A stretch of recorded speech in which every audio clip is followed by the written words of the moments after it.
Në Maqedoni, kryetari i Bashkisë Islame Reiz Ulema Sulejman Rexhepi, në mesazhin e tij drejtuar besimtarëve musliman në përfundim të muajit të Ramazanit, theksoi nevojën për unitet, për mirëkuptim dhe tolerancë ndërfetare. Ai tha se këto janë pasuritë më të çmuara të fesë dhe të popullit dhe se përbën garanci të sigurt për të ardhmen. Nga Shkupi njofton korrespondenti ynë Isak Ramadani.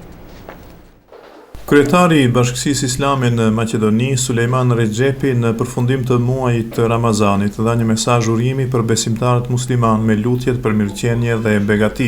Gjatë gjithë këtij muaji, përmes leximit të Kuranit, faljes së namazit, përmes agjerimit dhe durimit ton, përmes mirësisë dhe humanitetit, ne dëshmuam bindjet tona. Kjo ditë është festë e cila shënon fundin e muajit të Ramazanit, muajit që paraqet periudhën më të ndritshme në kalendarin islamik, gjatë të cilit gjithë ne me ibadetet tona bëm përpjekje që t'i afrohemi sa më shumë krijuesit ton.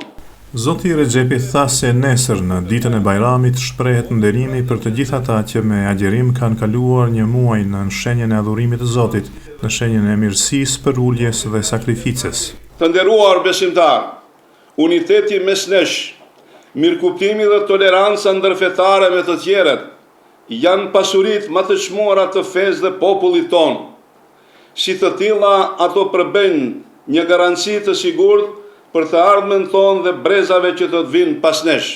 Besimtarët ndërkohë po përgatiten për ditën e nesërme, Bajramin e Madh. Sipara çdo feste, rrugët e Bitpazarit në Shkup bëhen vështirë të qarkullueshme si për makinat edhe për këmbësorët. Këtu është tregu i gjelbër më i madh në kryeqytetin e Maqedonisë dhe çmimet janë pak më të arsyeshme për dallim nga tregjet tjera. Shitës të tjerë nxjerrin mallrat e tyre nëpër trotuar.